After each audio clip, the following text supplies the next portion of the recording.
Hey, salut la team lactée et bienvenue dans ce TTHA. Encore une fois, un TTHA top niveau. Aujourd'hui, je vais vous présenter les produits que j'utilise quand j'ai un rhume.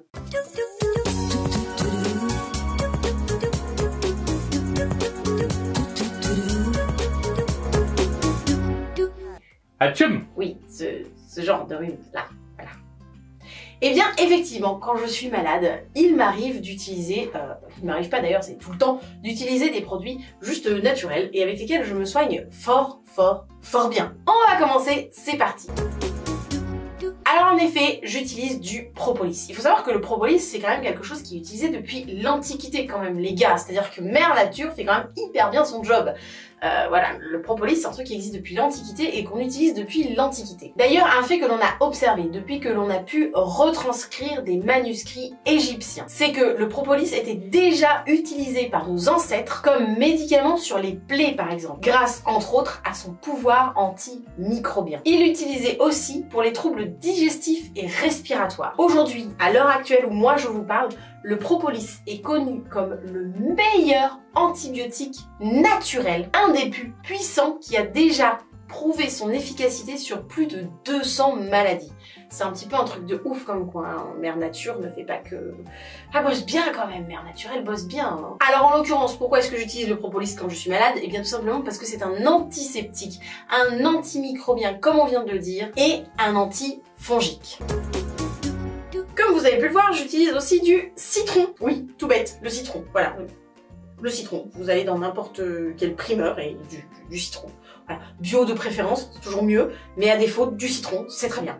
Alors pourquoi est-ce que j'utilise du citron? Tout simplement parce qu'il est antiseptique, antibiotique et antiviral. Avouez qu'il y a quand même pas mal de choses dans un petit fruit, voilà. C'est un peu acide, mais vous allez voir.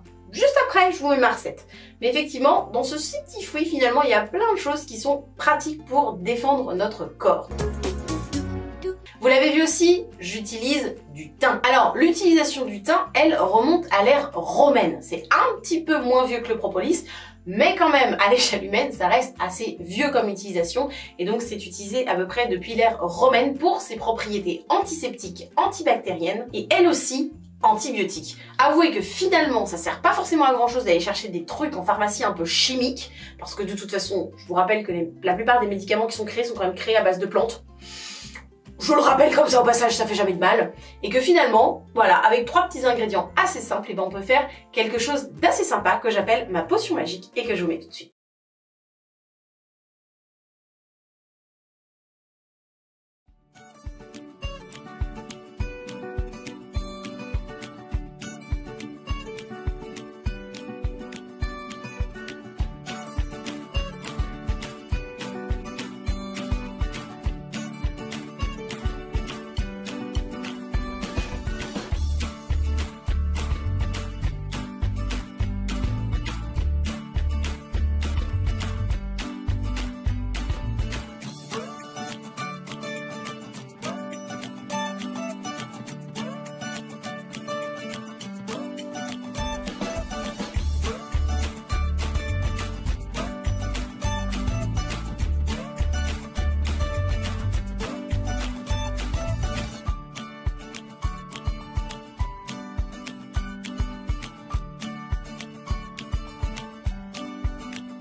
faire cette petite potion magique? Eh bien, j'utilise des huiles essentielles. J'en utilise 3.